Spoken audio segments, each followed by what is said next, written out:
সিলেটে নির্মাণাধীন একটি বাড়ি নিয়ে চাঞ্চল্যের সৃষ্টি হয়েছে। প্রাসাদসম এই বাড়িটির নির্মাণশৈলী দেখে মুগ্ধতার পাশাপাশি এই বাড়ির নির্মাণ ব্যয় দেখে সিলেটের মানুষের কৌতূহলের অন্ত নেই। প্রায় ৮ একর জায়গার উপর নির্মিত এই বাড়ির ছাদে আছে হেলিপ্যাড, আছে swimming pool, steam bath, lift সহ আধুনিক স্নানাগার। ২৯টি মাস্টার বেডে ডিজাইন করা হয়েছে ২৯টি দেশের সাংস্কৃতিক ঐতিহ্যের আলোকে। চোখ ধাঁধানো বিলাসবহুল এই বাড়ি নিয়ে মঈনুদ্দিন মঞ্জুর রিপোর্ট, ক্যামেরায় ছিলেন লিটন চৌধুরী।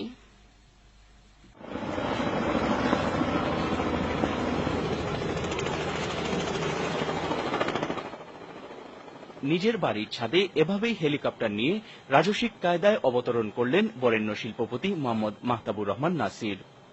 সিলেটের কৃতি সন্তান, স্বনামধন্য ব্যবসায়ী মাহতাবুর রহমান একজন সফল ব্যবসায়ী হিসেবে এমনিতেই দেশ বিদেশে আলোচিত, পরিচিত। তবে এবার তিনি আলোচনায় এসেছেন ভিন্ন কারণে। তার নির্মিত প্রাসাদসম বাড়িটি এখন সিলেটের মানুষের আলোচনার বিষয়বস্তু। এই বাড়ির চোখ ধাঁধানো নির্মাণশৈলী মুগ্ধ করছে মানুষকে। ২০০৮ সালে সিলেটের ইসলামপুর এলাকায় ৩ তলা বিশিষ্ট এই বাড়ির কাজ শুরু করা হয়। বাড়ির কাজে প্রকৌশলী ছিলেন দুবাই, ফ্রান্স, লেবানন ও জার্মানির কোম্পানি। প্রথমে এটা আমি আমার দুবাই থেকে একটা আর্কিটেক্ট ইঞ্জিনিয়ার নিয়ে আসছিলাম। তো উনি প্রথমে ডিজাইনটা করছিল, পরবর্তীতে ইন্টেরিয়ার ডিজাইনটা দিছিলাম আমরা একজন লেবানিজকে, আর আপনার লাইটিং গুলা দিছিলাম একজন টিফেনি লাইটিং জার্মানকে, এবং ফ্লোর গুলা করছিল একটা ফ্রান্সের কোম্পানি। ওই 4টা কোম্পানি মিলেই কাজটা করেছে। কেউ বলছেন কাজী ক্যাসল নামের এই প্রাসাদসমূহ বাড়ির নির্মাণ ব্যয় 200 কোটি টাকা, কেউ বা বলছেন 300 কোটি। তবে এই রহস্যের জট খুলল না মাহতাবুর রহমানের উত্তরেও। আমি কোনোদিন হিসাব করি নাই। আমার জরুরি যেটা ছিল এটা নিজের ব্যবহারের জন্য, তখন আমি কোনো হিসাব করি নাই। আমি জানিও নাই কত টাকা খরচ হয়েছে। আমার এটা নিজের ব্যবহারের জন্য। যদি ব্যবসা বাণিজ্য হইতো তাইলে অবশ্যই হিসাব রাখতাম কত দিয়ে কিনছি, কত দিয়ে বিক্রয় করছে। বিগত 8 বছর প্রতিদিন গড়ে 250 জন মানুষ এক নাগারে নিয়োজিত ছিলেন এই বাড়ির নির্মাণ কাজে। বর্তমানে নির্মাণ কাজ শেষ পর্যায়ে। 3 তলা এই ভবনের বিল্ডার এরিয়া প্রায় 80,000 স্কয়ার ফুট। 5,000 মানুষের অনুষ্ঠান বাড়িতে করার বন্দোবস্ত আছে।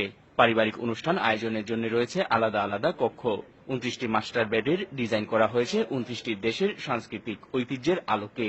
ভবনের শুধু নিচতলায় রয়েছে 9টি ডাইনিং রুম, 14টি ড্রয়িং রুম, আছে 2টি লিফট। আভিজাত্যময় ইতালিয়ান বুক ম্যাচিং 1 প্লেট মার্বেলের আধিক্য পুরো বাড়ি জুড়ে। সৌদি আরবের ওয়াকফ মিনিস্ট্রির উপহার দেয়া পবিত্র কাবা শরীফের দরজার রেপ্লিকাও রাখা হয়েছে যত্ন করে। কেউ সরাসরি না দেখলে পুরোপুরি বোঝানো যাবে না এই বাড়ির সৌন্দর্য ও মাহাত্ম্য। কাজী ক্যাসল নামের অফিসিয়াল ফেসবুকে ঢুকলেও জানা যাবে এই বাড়ির খুঁটিনাটি।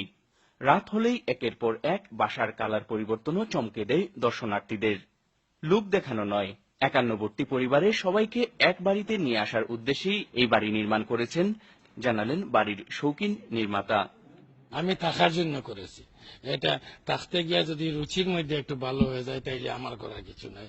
আমি কিন্তু এটা যে বাংলাদেশের মধ্যে বড় বাড়ি হবে আর সুন্দর, এটা আমার স্বপ্ন না। আমার স্বপ্ন যেটা আমি বললাম যে আমার ভাই বোন যারা আসবে সবাই যত একটা প্রোগ্রামে একসাথে থাকতে পারে, এটাই স্বপ্ন ছিল। কাজী ক্যাসলের স্বত্বাধিকারী স্বনামধন্য ব্যবসায়ী মাহতাবুর রহমান বিশ্বখ্যাত brand Al Haramain perfumes group of কোম্পানিজের চেয়ারম্যান ও ব্যবস্থাপনা পরিচালক। মাহতাবুর রহমান বাংলাদেশ সরকার কর্তৃক টানা 3 বার সিআইপি নির্বাচিত হন। তিনি 2013 ও 2014 সালে বাংলাদেশের সর্বাধিক রেমিটেন্স প্রেরণের স্বীকৃতি স্বরূপ বাংলাদেশ ব্যাংক রেমিটেন্স অ্যাওয়ার্ড লাভ করেন। Moinuddin Manju, channel S news, Sylhet.